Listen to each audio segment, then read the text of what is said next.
नमस्कार, मी साहिल निकम तुम्हा सर्वांचं मनापासून स्वागत करतो। तर नवीन मराठी चित्रपट गाव बोलवतो हा चित्रपट मी पाहिला। चला फटाफट जाणून घेऊ की हा चित्रपट कसा आहे। सर्वप्रथम कोण कोण कलाकार आहेत ते पाहूयात। भूषण प्रधान आहेत, गौरी नलावडे आहेत, किरण शरद आहेत, शुभांगी लाटकर आहेत, माधव अभ्यंकर आहेत, श्रीकांत यादव आहेत। हे सगळे मुख्य भूमिकेत आहेत आणि बाकी सहकलाकार आहेतच। तर आता येऊयात की कथा कशी आणि कथा काय आहे ते थोडक्यात सांगतो। कथा अशी आहे की भूषण प्रधान हा मुंबईमध्ये राहतो आहे। त्याच्या आई वडिलांना हवं आहे की त्याने गावाला यावं आणि गावचा विकास करावा।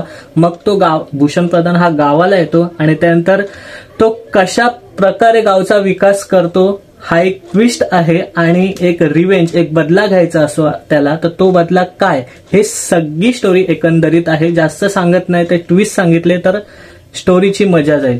आणि एकंदरीत असं वाटतं की रिपीट स्टोरी आहे। अशी भरपूर पिक्चर मध्ये आपण स्टोरी पाहिलेली आहे, म्हणून मला कथा अजून छान असायला हवी होती असं वाटतं।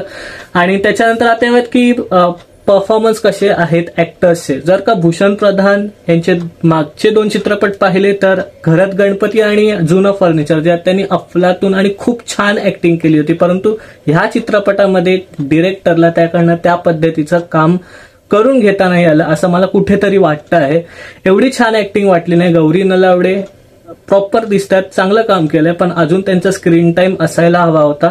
आणि स्पेशली जर का सांगायचं तर श्रीकांत यादव ऍज अ सरपंच आणि निगेटिव्ह भूमिका केली, त्यामुळे ती भूमिका मला त्यांची खूप आवडली। तर एकंदरीत ठीकठाक परफॉर्मन्स आहेत, पण चांगले परफॉर्मन्स होऊ शकले असं मला वाटतं। आणि त्यानंतर जर का म्युझिक पाहिली तर म्युझिकमध्ये जे मेन गाणं आहे किंवा टायटल सॉन्ग ज्याला आपण म्हणतो ते खूप छान आहे, गाव बोलावतो हे।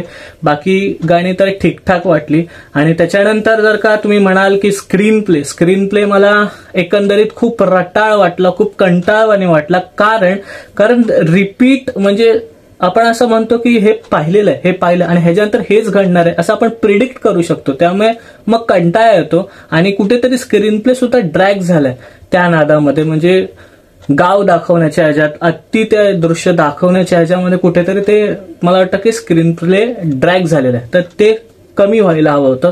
ते एकंदरीत म्युझिक सुद्धा छान आहे, बॅकग्राऊंड स्कोर सुद्धा छान आहे, पण काही ठिकाणी जे मी स्टोरी आणि स्क्रीन प्ले म्हटलं तर ते जर का चांगलं असतं आणि ऍक्टिंग थोडीफार, तर खरंच चांगला चित्रपट झाला असता। एकंदरीत चित्रपट म्हणायला गेलं तर मला हा चित्रपट कुठेतरी एव्हरेज वाटला। कुठे भरपूर ठिकाणी ते रिपीट स्टोरी वाटतो, त्याने प्रिडिक्ट होत होतं का ह्याच्यानंतर हे घडणार आहे, त्यामुळे खूप एव्हरेज वाटलं चित्रपट। त्यामुळे मी रेटिंग जी देणार आहे ती आहे 5 पैकी 2.5 तास। तर तुम्ही चित्रपटाला जावं का तर वन टाइम वॉच तुम्ही जाऊ शकता, कारण आपल्याला गावचे वगैरे असे चित्रपट खूप आवडतात।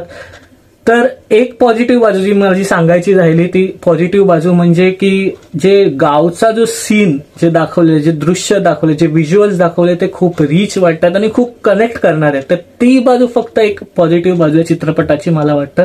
जे गाव दाखवले, तिथली माणसं दाखवले ते खूप कनेक्टिंग वाटतं, तर ते खूप छान दाखवले डिरेक्टरनी आणि तेवढीच एक पॉझिटिव्ह बाजू आहे या चित्रपटाची असं मला वाटतं। तर हा चित्रपट तुम्ही नक्की पाहायला जा, वन टाइम वॉच तुम्हाला असू शकतो। सो इथेच थांबूया। हा चित्रपटाचा रिव्ह्यू तुम्हाला कसा वाटला तेही सांगा, आणि तुम्ही जर का गेला तर चित्रपट कसा आहे तेही सांगा। तर एखादा रिव्ह्यू किंवा बॉक्स ऑफिस कलेक्शन मध्ये आपण भेटू, तोपर्यंत आपलं युट्यूब चॅनल पाहत राहा। लास्ट बट नॉट लिस्ट, स्वतःची काळजी घ्या।